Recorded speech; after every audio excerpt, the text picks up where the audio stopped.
ওই আজকে ধোয়া হবে না।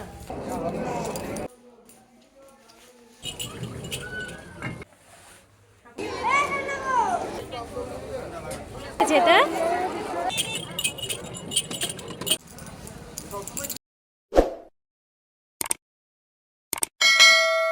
নমস্কার বন্ধুরা, তোমাদেরকে সাথে নিয়ে আজকের ভিডিও ব্লগটা শুরু করছি। সকাল সকাল উঠে সব ঘরের কাজ টাজ কমপ্লিট করে নিয়েছি। আর এদিকে দেখো মাছ নিয়ে এসছে শ্বশুরমশাই, ইলিশ মাছ আর আমুদি মাছ। আমুদি মাছ সবকটা লাগবে না, তাই এই কন্টেনারে রেখে দিলাম। আর ছেলে যেহেতু এই মাছটা ভাজা ভাজা পছন্দ করে, তার জন্য এই যে 2-1টা নিয়ে নিয়েছি, ওর জন্য দেবো। আর এদিকে দেখো তেল গরম হয়ে গেছে, ইলিশ মাছগুলো তেলের মধ্যে ছেড়ে দিচ্ছি।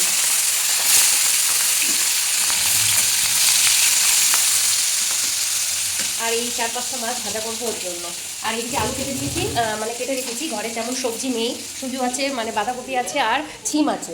তা ছিম দিয়ে তো ওই ইলিশ মাছ করা যাবে না, আর বাঁধাকপি দিয়েও করা যাবে না। বেগুন হলে বা ওই কাঁচকলা হলে ভালো হতো, কিন্তু সেটা নেই। তাই আলু দিয়ে আর জিরে ফোড়ন দিয়ে কাঁচা লঙ্কা চিড়ে ইলিশ মাছের ঝোলটা করবো। আর এইদিকে দেখো বদমাস পোলাটাকে বই নিয়ে বসতে বলেছি, বই নিয়ে তো বসেছে, পড়ার নামগন্ধ নেই। দেখো বিছানার অবস্থাটা দেখো, গাড়ির তেল ফুরিয়ে গেছে, চলছে না। গরুর গাড়ির মতন পড়তে বসলে বারবার খোঁচাতে হবে, এই পর তবে সেই রকম। আমার তেল ফুরিয়ে গেছে। আর আজকে ওর স্কুলে আছে, স্কুলে হলো আজকে হলো সরস্বতী পুজোর খাওয়া দাওয়া, তার জন্য একটু তাড়াতাড়ি রান্নাবান্না করে বেরিয়ে পড়বো। মাছের ঝোলটা করবো, বাসন টাসন মাজবো তাড়াতাড়ি। 12টার সময় যেতে বলেছে, ওই 12টার সময়ই বেরাবো, ওই অটো করে চলে যাবো। তো চলো বন্ধুরা, ভিডিওটা স্কিপ করবে না, দেখতে থাকো। আশা করছি তোমাদের ভালো লাগবে। আর যারা নতুন আছে বন্ধুরা, তারা চ্যানেলটাকে সাবস্ক্রাইব করে দিয়ে, লাইক করে দিয়ে, তোমাদের বন্ধুদেরকে শেয়ার করে দিও। তো এই ইলিশ মাছ জানোই তো বেশি ভাজতে হয় না, হালকা হালকা ভাজতে হয়, তাই এটা হালকা হালকা ভেজে তুলে নেবো। এদিকে মাছের ঝোলে জল দিয়ে দিয়েছি, আস্তে আস্তে ফুটতে থাকুক। আলুটা তো সেদ্ধ হবে, আর এদিকে মাছ কটা ভেজে রেখেছি। চলো যাই ছাদ থেকে একটু ঘুরে আসি। ঘুরে আসা মানে গাছের থেকে একটু ফুলগুলো তুলে নিয়ে আসি, পুজো দেবো তো তাই। আর পুজো দিয়ে কোথাও যদি বেরাই, স্নান করে পুজো টুজো না দিয়ে বেরালে যেন হয় না, তার জন্যই ছাদে এসেছি। দেখো গোলাপের পাপড়িগুলো ঝরে পড়েছে, হয়তো ভাবছো নিচের থেকে তুলছে পুজো দেবে, তাতে কি হয়েছে, এই ফুল তো আর পাড়ানো না। আমরা যখন শিউলি ফুল তুলি তখন তো সেটা মাটিতেই পড়ে, শিউলি ফুল বকুল ফুল সেগুলো তো মাটিতেই ঝরে পড়ে, আমরা মাটি থেকেই তো খুঁটে নিই, তাতে কোনো অসুবিধা নেই। তাই ঝরে যায়। গোলাপগুলো ঝরার একটু আগে যখন দেখি ঝরে ঝরে যাবে, তখন আমি নিয়ে নিই সেই ফুলটা, নিয়ে পুজো দিয়ে দিই।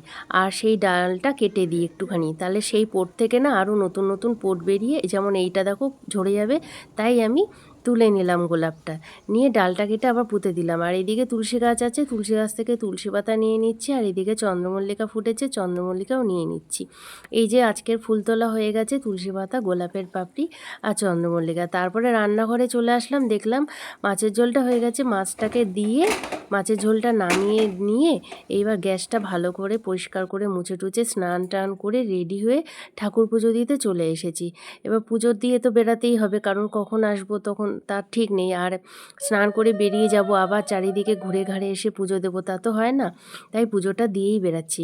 আর এইদিকে ছেলেটা বলছে নতুন জামা পরবে, মানে স্কুলেরই দেওয়া জামা, সেটা নতুনটা। আমি বলছি বাইরেগুলো পর, বলে না এগুলো কী হবে। অবশ্য ঠিকই, প্রতি বছর 2টো করে জামা প্যান্ট দেয়, এক গাদা জমে যাচ্ছে। আমি বলছি তাহলে পর গিয়ে। তা জামাটা দেখছি 30 সাইজই, কিন্তু একটু বড় বড়। যাই হোক, ওকে গুছিয়ে টুছিয়ে দিলাম। এবার আমি রেডি হয়ে যাব, কারণ আমাকেও তো রেডি হতে হবে। তারপরে রেডি হয়ে আমি আরও বেরিয়ে পড়েছি। আজকে সাইকেল নিইনি, কারণ ও ভীষণ বায়না করছিল যে সাইকেল নিয়ে চলে। আমি বললাম না রে, এই রোদের মধ্যে সাইকেল চালিয়ে যেতে পারবো না, আমার মাথা যন্ত্রণা ধরে যাবে। তাই ছাতা নিয়েই বেরিয়েছি। আর তারপরে বাজারে এসে অটো ধরে নিলাম। অটো করে দেখো আমাদের স্কুলে মানে অটো স্ট্যান্ডে নামিয়ে দিয়েছে স্টেশনে। ওখান থেকে আর একটুখানি সোজা গলিটা ধরে হেঁটে আসলেই সামনেই স্কুল। তার যেহেতু এখন বেলা 12টা 12:30 বাজে, মানে 12টা বাজে, চারিদিকে দোকানপাট এখন তো খোলাই আছে। আর স্কুলটা দেখছি কি, এটা হলো হাই স্কুলের ড্রেস, মানে 4 অবধি হলো সাদা জামা নীল প্যান্ট, আর তারপরে 5 থেকে হলো এই নীল কালারের জামা আর কালো কালারের প্যান্ট। তো ওদের দেখছি স্কুল চলছে, তারপরে স্কুল চলছে মানে ওদের ছুটি হয়ে গেল, এইবার এই বাচ্চাদের খাবার দাবারের ব্যবস্থা করা হয়েছে। আর এখন তো বাচ্চা কাচ্চাদের বসিয়ে খাওয়ায় না, কারণ অনেক বাচ্চা কাচ্চারাই বসে খেতে পারে না, বা স্কুল নোংরা হয়, কাজ বেশি হয়ে যায়, তার জন্য এখন সব জায়গায় ওই খাবার প্যাকেট সিস্টেম করে দেয়, কন্টেনারের ব্যবস্থা করে দেয়। আর আজকেও মনে হয় হেয়ারিং আছে, ওইদিকে দেখছি লাইন পড়েছে, অনেকের হাতে কাগজপত্র ফাইল নিয়ে দাঁড়িয়ে আছে। তো যাই হোক, একবার হেড স্যার বলছে কি, লাইন করে দাঁড়াও, আবার একবার বলছে ঘরের মধ্যে ঢুকে বসো। তা ওরা ঘরের মধ্যে ঢুকে, আর এই যে হাতে যে হলুদ করে কাগজগুলো, এগুলো হলো সরস্বতী পুজো চাঁদা দেওয়ার সময় বিল দিয়েছিল। কি দিয়েছে এটা? কি দিয়েছে? বিরিয়ানি।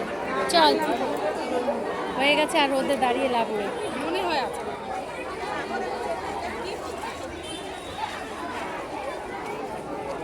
তো ওখান থেকে বেরিয়ে চলে আসলাম, ভাবলাম কি বাইরে যখন বেরিয়েছি টুকটাক কিছু প্রয়োজনীয় জিনিসপত্র নিয়ে যাই।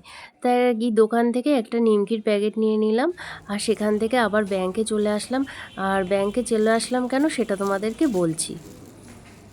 ব্যাংকের বইটা মানে ফিসটা শেষ হয়ে গেছিলো, তার জন্য এসেছিলাম, কিন্তু বই আজকে দেওয়া হবে না। 10 তারিখ থেকে 25 তারিখ অবধি বই দেওয়া হবে, তা আজকে তো 31 তারিখ হবে না। বই যখন দেওয়া হলো না, লাস্টে একটা পেজ ছিল, ভাবলাম দেখি আপডেট মেশিনে ঢুকিয়ে দেখি আপডেট হয় কি না, কিন্তু লাস্ট পেজটা দেখছি আপডেট নিচ্ছে না, বলছে রিফ্রেশ পেজ দিতে। তা কি করব, তা আবার চলে আসলাম, ওখান থেকে বইও নেওয়া হলো না। আর সামনেই একটা বড় ঠাকুরের মন্দির আছে, তা যেহেতু আজকে শনিবার ছিল, তাই জন্য বড় ঠাকুরের মন্দিরে একটুখানি দক্ষিণা দিয়ে ঠাকুরকে প্রণাম করে দিলাম।